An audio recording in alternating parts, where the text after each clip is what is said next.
I'm actually in contact with a lawyer now.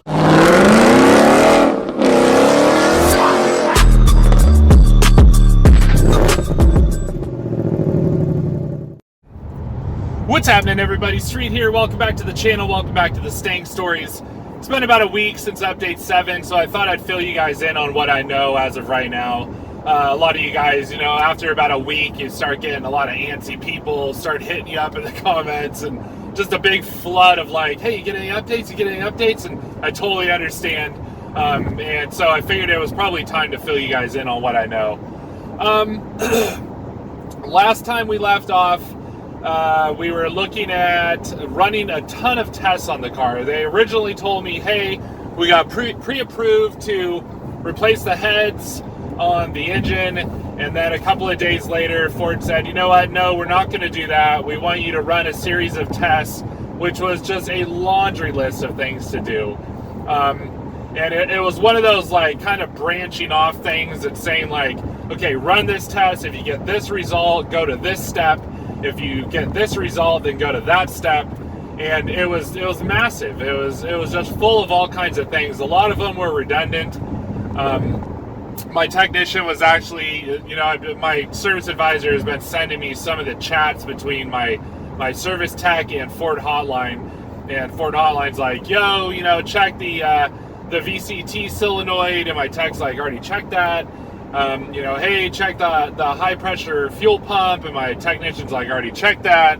And then it was like, okay, well, let's check, the cam phasers. He's like, we replaced those, blah, blah, blah, blah, blah. So, and just to clarify real quick, a lot of you guys are under the impression that all kinds of things have been replaced on the engine thus far, and the only repair that's actually been done is they replaced the cam phasers, and that repair failed.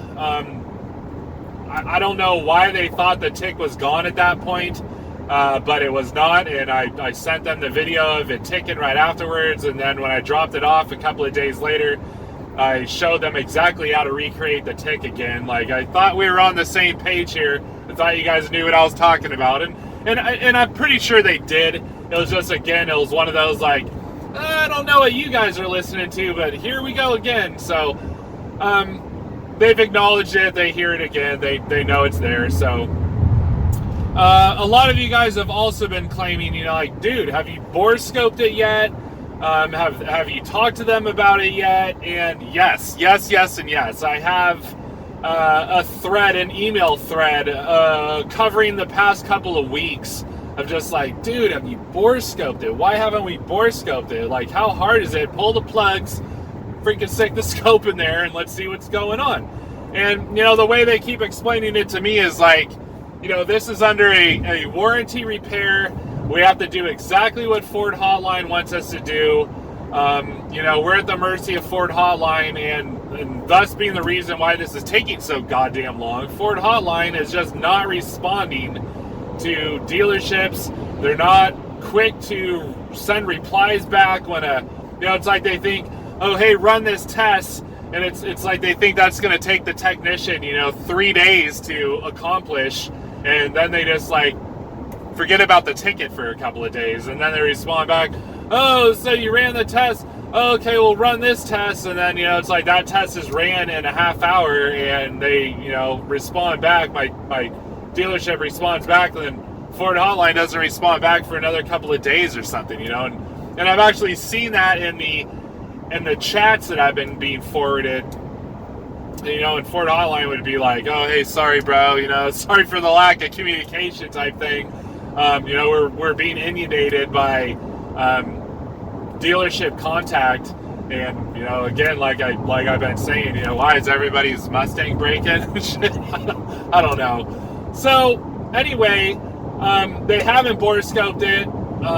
They haven't been able to because Ford Hotline will not authorize it.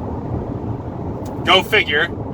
Go figure. Again, I've told them again in the email thread. Like, I feel like Ford's delaying. They're delaying.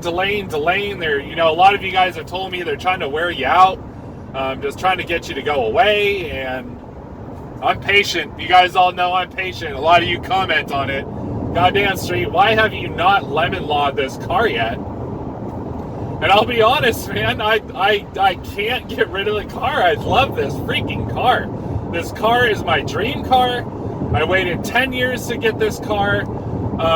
And it's, you know, it's my dream, man. I'm just not so quick to give it away. You know, I'm actually in contact with a lawyer now. A lot of you guys will be happy to know that I am in contact with a lawyer. And as I'm looking at my camera, I'm sorry, the camera is sucky right now. The lighting sucks. But you guys aren't too concerned with, you know, the sexy that's on the screen right now. You're more concerned with the information. So I feel like this is okay. You know, just a quick update anyway. But I'm in contact with the lawyer. I know what my legal rights are and how to proceed and go from where I'm at. And he told me, you know, he's like, dude, when you're ready, forward everything to me. Piece of cake. We'll get you in and out as fast as we can, and we'll go from there. So I know what I'm looking at. But like I told him, man, I want to give it a chance. I'm waiting for this last repair to come through, or this latest repair to come through, and see if anything happens. And if it does, great. If not, then, you know, maybe we'll start forwarding some paperwork or something. But that's where we stand on that tip, I guess. So what we've turned around to is they've ran the tests, and I've asked them, you know, so was anything determined from the testing? And they said, no, we couldn't figure anything out. We just, you know, determined that it wasn't this or that. So I guess what we're going to do is we're just going to replace all the things in the location of the tick, which included the camshafts and the head on, I guess it's the passenger side that the problem's at. So they're going to replace the camshafts on the passenger side, the head on the passenger side, and all the corresponding parts that go along with replacing that stuff. Those parts should have actually all made it to my dealership today. So hopefully I should have a little more information tomorrow and Thursday, today being Tuesday. And my technician also said that, yep, when they pop the head, they will indeed check out the cylinders. So we'll see if there's any scoring. We can go from there and kind of understand better what's happening with the motor. And hopefully there's no scoring and they are onto something. You know, again, my technician is like, dude, I've been stethoscoping this thing for hours and hours and hours. And he's like, the problem is not coming from the area of the cylinder. It's coming from up top. So hopefully they're onto something. We can get it fixed and, you know, I'll be good to go, man. We'll be off to making more content with the Mustang and more photography and more videos and sending it, baby, sending it. So hopefully it is what it is. All right, guys, I'm going to leave it there. Don't forget to like, subscribe, and comment below. Don't forget to hit the notification bell to get more information quickly on these videos, because subscribing isn't enough anymore. And don't forget to follow me on Instagram at SilverStang707 for more content on the car, and we'll proceed from there. Thank you so much, everybody who's been supporting the channel and supporting the other people that are involved in this community and filling them with information and backfilling information that I don't have and giving me information and just being, you know, supportive of the group and keeping the information flowing, dude. We all appreciate it very, very much. Thanks for watching, everybody. See you next time.